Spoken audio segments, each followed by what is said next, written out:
So we're MIT Standup Comedy Club, which is what it stands for. And I'm Kevin. I'm going first today, so I'll be here first.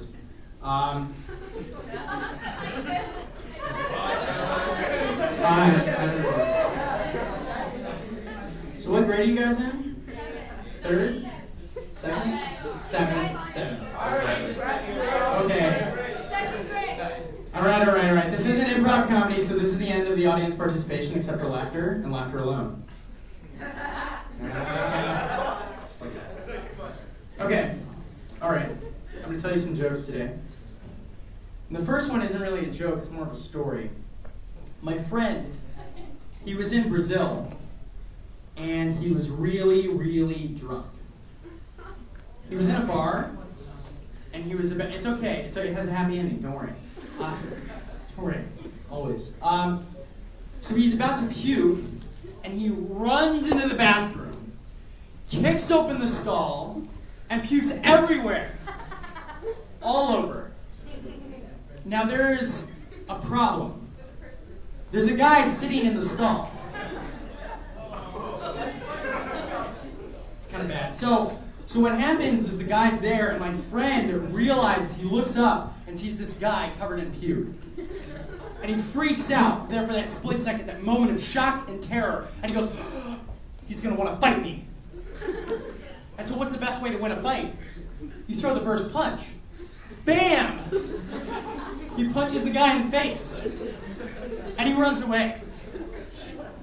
So I want you to think about your worst day, and then I want you to think like you're this guy.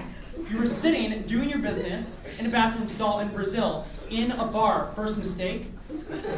Second mistake, the door opens, and you don't stand up and push the door closed. And the third mistake, of course, is getting puked on and then punched in the face. Last thing I want everyone to remember is what happened to the guy. Okay, so the next time he went into a bar with some friends, kind of embarrassed, and his friend says, "Hey man, I'm going to go to the bathroom." And he says, "No man, I don't want you to lose a fight."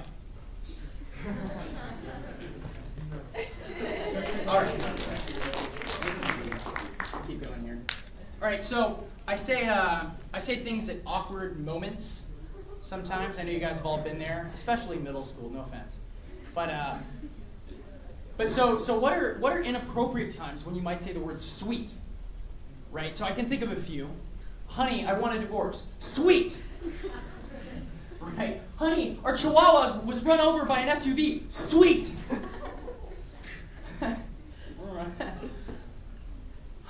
Honey, I'm 16 and I'm pregnant. Sweet! You're Benedict Arnold and somebody yells, "The British are coming." Sweet! Oh! And then of course, you're still in the closet and you're at a Republican Party convention and you say, "Sweet! Oh, Which brings me to my next point. Why is there a gay accent? Think about it. It's a little bit of Valley Girl, it's a little bit of a lisp, and it's a gay accent. Now here's the thing, if you're gay, you don't have to have the accent, but if you have the accent, you must be gay. So, I mean, you can really tell someone it's like, "Hey Jim, what do you want for Christmas?" "I want a scarf and then some ice cream." And you think about it like that. I can even think back to the old times, "Go west, young man, go west." And you wouldn't even know it about Clark until he said, "Louis, get back to Wea. We're going back to St. Louis." I think about the movies. We're gonna put a thought inside his head. We'll call it infection. Lex Luthor, he's like, "Gosh darn that Superman." There's that manly gym teacher I know you guys all have. "Hi everybody, today we're going to be playing baseball." Everybody get your balls, everybody. Marilyn Monroe, "Happy birthday, Mr. President." And of course my favorite, the Joker. "My father was a mean man. He said, I gotta smile more. Why so serious?" So I wonder about saying sweet sometimes. I'm looking back at my paper. It's okay. Don't worry about it. And anyway, so I'm Indian. I'm actually half Indian. No worries. I'm just half. It's cool. If you guys are full, that's cool too. But my dad is from India, and he always tells me that I ought to marry an Indian girl. I say, like you, Dad, right? Because I'm half. And it used to be simpler back in the day.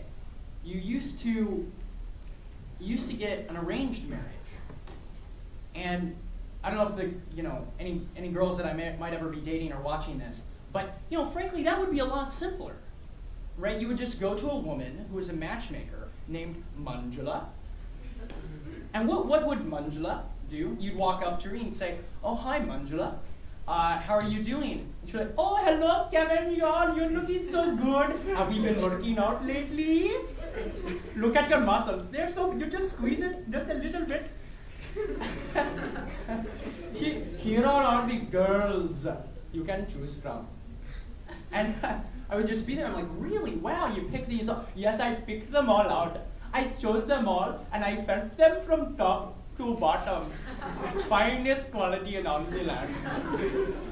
We'd be going to a party, and sorry, for those of you that are younger, eventually you'll go to parties, and I'm not being patronizing, but no.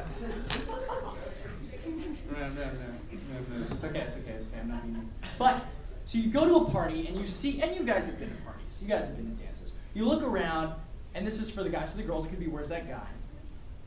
And you're like, "I don't know, is she too hot? Is that what's going?" But Manjula, "Look over there, she is too hot for you, she is too short, and that one over there, she is perfect. You see how perfectly she is doing the Macarena?"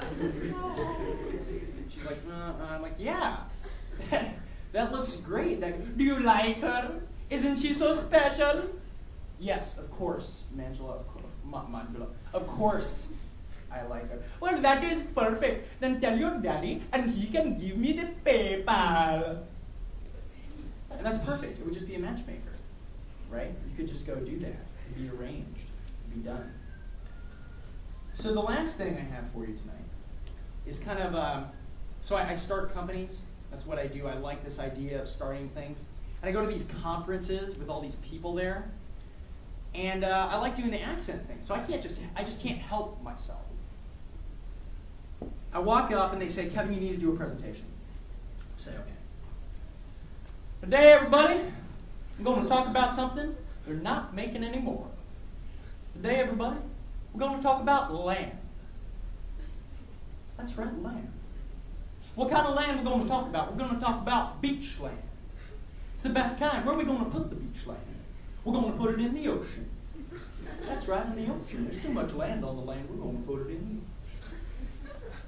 But you know what the most valuable kind of land is, right? It is the beach land. But how are we going to make it all beach land, you say? We're going to make it in a spiral. A spiral of beach land in the ocean. That's right. We're going to put rich people on it. Right? Because that's who buys the beach land. We're going to put rich people on it. They're going to buy the beach land. And you know what rich people like? They like women. Well, what kind of women do they? They like big women. That's okay. I like big women. You like big women? You might be a big woman. That's okay. You can be a big woman on beach land, spiral, in the ocean with the rich guys. You know what rich people like too? It's a little lewd, but they like nudie magazines. You see them and they're sitting in the stall there. They see a nudie magazine. They're not going to pick it up. Of course they're going to pick it up. It's a nudie magazine. They're going to pick it up. They're going to read it a little bit. There's a few articles there. They might flip through the symbol. It's okay. They're on the beach land and spiral in the ocean with the rich people and the big women. But you know the last thing they're going to do, if they're sitting in the stall and they're reading the nudie magazine and somebody kicks on the door and pukes at them, they're going to wrestle. Thank you, everyone. Good night.